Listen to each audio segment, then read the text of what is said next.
اور شام کو اب وہ واپس اپنی کچی بستی کی طرف آ رہی ہے، تو اس کے ہاتھ میں شاپر ہے، بچے کھچے کھانے ہیں، کچھ پرانے کپڑے ہیں، اور وہ لنگڑاتی ہوئی آ رہی ہے، اور جب اسے اچھا، بچے دیکھتے ہیں دیکھیں تو کیسے ہم وہ شاپر دوڑتے کہتے ہوئے ہیں، اس کی کیسے ہم دوڑتے ہوئے شاپر اس کی کہتے طرف جاتے ہیں، اس زمانے میں بھی شاپر ہیں۔ تھے۔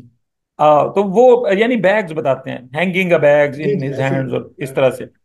تو اب وہ جو بچے دیکھتے ہیں تو وہ بچے دوڑتے ہیں اس کی طرف۔ اب جب بچے دوڑتے ہیں تو یہاں جو نظم ہے وہ اپنے معنی میں وسعت پا گئی، امیج سے آگے چلی گئی۔ ہم امیج تک اسے سمجھنے کی کوشش کرتے ہیں کہ آٹم میں جو 6 مصرے ہیں وہ اپنے قاری کو تاثر کی سطح پر گرفت کرتے ہیں۔ ویسے تو وہ اس کی 7 قسمیں بتاتے ہیں امیجری کی، کہ یہ سمعی ہوگا، یہ بصری ہوگا، یہ عضوی ہوگا، یہ شامی ہوگا، جو ہماری مختلف حسیات ہیں وہ ان حسیات کو کسی نہ کسی سطح پر اثر انداز ہوگا۔ لیکن جو ہم جانتے ہیں، جو ہم نے اپنی سیکھ میں دیکھا، کہ تصویر حسیات پر اثر انداز نہیں ہوتی۔ تصویر تو بصارت کی چیز ہے، تصویر وہ چیز ہے جسے ہم دیکھ سکتے ہیں۔ ہم جو چیزیں حسیات پر اثر انداز ہوتی ہیں انہیں محسوس کرتے ہیں، ٹھیک ہے، ان کا یہ تاثر یہ لیتے یہ ہیں۔ اچھا فرق جو ہے نا یہ یہاں پہ آ گیا، کہ اس کا مطلب ہے کہ ایسی شے جو آپ کو یعنی کسی حس کے ذریعے محسوس ہو، یعنی وہ آواز بھی ہو سکتی ہے، یعنی تصویر وہ کا آواز بھی ہو سکتی ہے، آواز بھی وہ ہو سکتی ہے۔ بارش کا قطرہ ہو سکتا ہے، وہ ہوں، آگ کی شدت ہو سکتی ہے، وہ اداسی ہو سکتی ہے، وہ غصہ ہو سکتا ہے۔ ٹھیک ہے، یہ سارے محاکات ہیں، یہ پیکر نہیں ہے، یہ تمثال نہیں ہے۔ ٹھیک ہے، ہر وہ چیز جو کنکریٹ فارم میں ہمارے سامنے کھڑی نہیں ہو جاتی، وہ محاکات ہے، وہ پیکر ہے، وہ عکس ہے۔ کیونکہ عکس کی خوبی کیا ہے؟ عکس یا سایہ دونوں ملتی جلتی چیزیں ہیں، یہ عام طور پر کنکریٹ نہیں ہوتے۔ استثنائی مثالوں میں تو ہم نے نہیں جانے۔ ہوں، عام طور پر کنکریٹ وہی پیکر ہے جو وجود کی حالت میں، جو جسمی حالت میں ہے۔ اب مثلا ہم اس کو اس طرح سے کرتے ہیں کہ آپ حسن قزاگر ذہن میں رکھیں، جی، اور پھر آپ آٹوگراف ذہن میں رکھیں، تمام ہمارے سننے والے، یا توسیع شہر ذہن میں رکھیں۔ ٹھیک، توسیع شہر میں درختوں کو پینٹ نہیں کیا مجید امجد نے، ٹھیک ہے، مجید امجد نے ان کے ساتھ جڑی ہوئی حسیات کو پینٹ کیا ہے، ایک انسان کی، اور ادھر سے، اور وہ آخر میں کہتا ہے کہ ایک دن آدم کی آل مجھ پر بھی ایسی ہی چھرا چلائے گی۔ جیسے وہ وہاں کہتا ہے کہ میں بے نشاں، میں پابگل، نہ رفت مقام ہے، نہ شہرت دوام ہے۔ جبکہ آپ چلے جائیں حسن کوزہ گھر میں تو جزیات کے ساتھ، یہاں نیچے گلی میں تیرے در کے آگے، یہ میں سوختہ سر۔ اب یہ سوختہ سر نے بصارت کو مزید مضبوط کر دیا۔ حسن کوزہ گر، یہ کوزے میرے دستے چابک کے پتلے، گلو رنگ و روغن کی مخلوق کے بیجن۔ وہ سرگوشیوں میں یہ کہتے حسن کوزہ گر اب کہاں ہے؟ اب یہاں میں نے تو اپنے زمانہ طالب علمی میں ایک تفریق کی تھی کہ جو امیجز یا تمثالیں کڑی در کڑی ملتی رہتی ہیں اور وہ ایک تصویر کو مزید مضبوط کرتی رہتی ہیں، وہ کسی آفاقی معنی کے ساتھ جڑ جاتی ہیں۔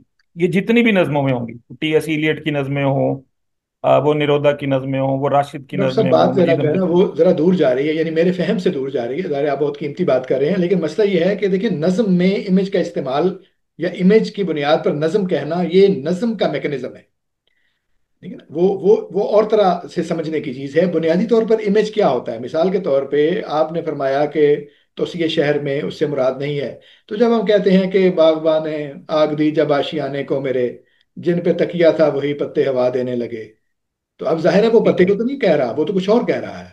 یا موسم آیا تو نخلے دار پہ میر سرے منصور ہی کا بار آیا۔ اب یہ اس طرح کے شعر یعنی بہت سارے شعر ہیں، ایک وہ اصل میں چشموں تو آئینہ بڑی خانہ ہے دہر، منہ نظر آتے ہیں دیواروں کے بیچ، تو اس سب میں کچھ نہ کچھ نظر تو آتا ہے ہمیں۔ آپ نے بڑی اچھی طرف نشاندہی کی ہے۔ جب ہم امیج کی بات کرتے ہیں، اور امیج میں بھی بصری امیج کی بات کرتے ہیں، تو یہ موضوعی وہاں بھی امیجزم میں یہی رہا کہ امیجسٹ موومنٹ مسئلہ ہے فری ورس کا۔ جب ہم غزل میں جاتے ہیں تو غزل ایک ایسے صنف نہیں ہے جو سلسلہ در سلسلہ کہانی کو نظم کرتی ہے، اس کا مزاج نہیں ہے۔ ٹھیک ہے، غزل اپنے جو پیکر بنائے گی وہ حصی ہوں گے، وہ تاثراتی ہوں گے، وہ تجریدی ہوں گے۔ لیکن جس چیز کو ہم امیجسٹ پوئٹری کہتے ہیں، وہ غزل میں اس طرح سے ممکن نہیں ہے۔ ممکن ہے کل کوئی غزل کا شاعر ایسا آ جائے